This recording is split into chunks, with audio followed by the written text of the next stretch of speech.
That's my last resort. I prefer not to operate in a command and control.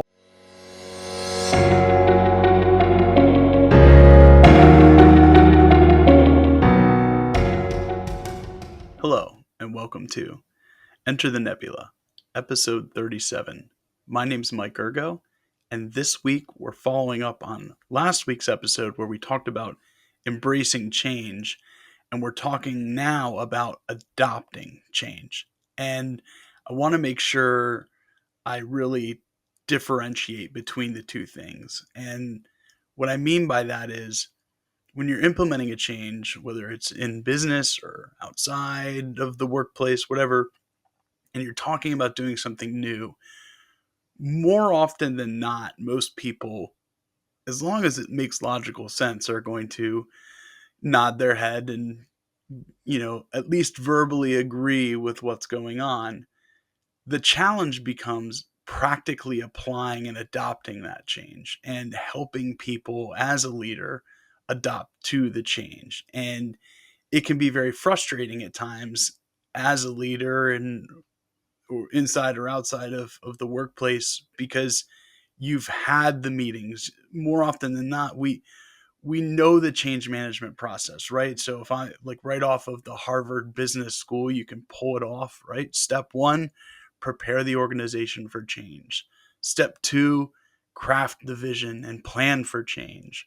Step three, implement the change. Step four, embed the changes within company culture and practices. And then step five, review progress and analyze the results. That's all well and good. The challenge becomes the resources or people that you're working with that just don't adopt it, or they adopt it in a light sense. So the example that I'm talking about, and if you want to read the full article, I would suggest you go check it out on my website.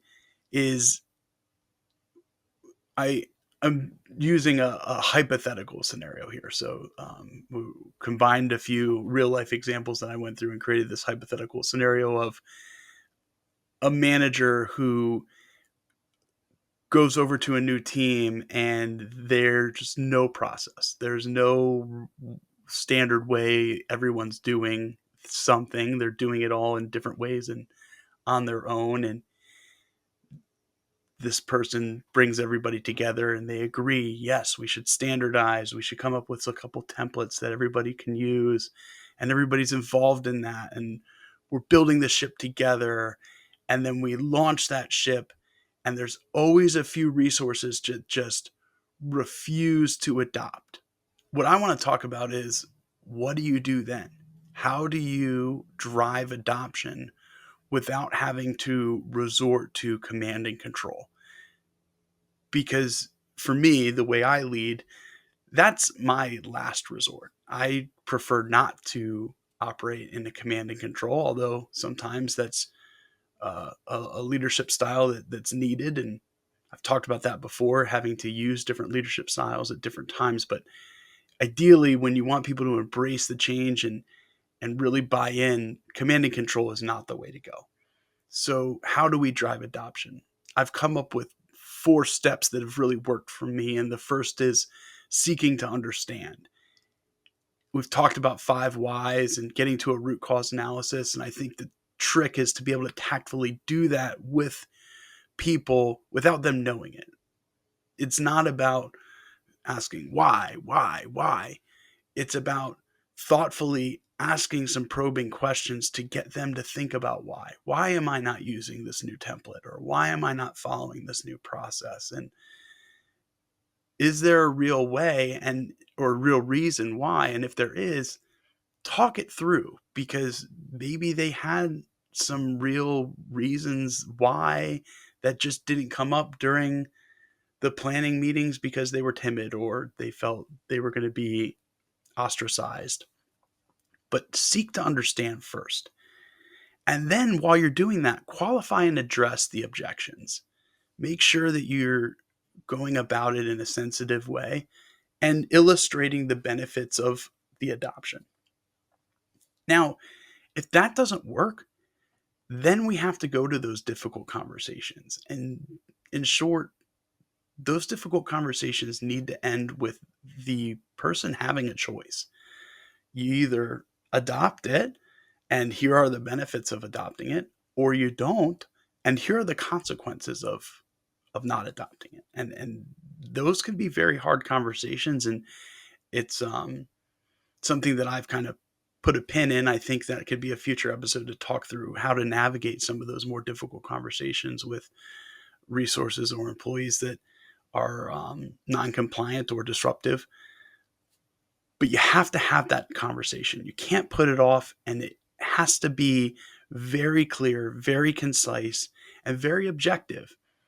The employee needs to leave that meeting knowing that the ball's in their court to make the decision, and what are the ramifications of the decision you're having them make.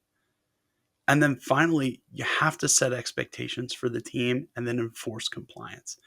Because if you let one or two resources not adopt the change, you're leaving the door open for the rest of the team to regress back to the state that you were in before. And that undoes all of the work and effort and time that was spent to make the change. So, adoption, in short and in summary, is very important. And it takes a very specialized set of communicational skills to drive it, but it also takes a lot of patience and it takes a lot of tact.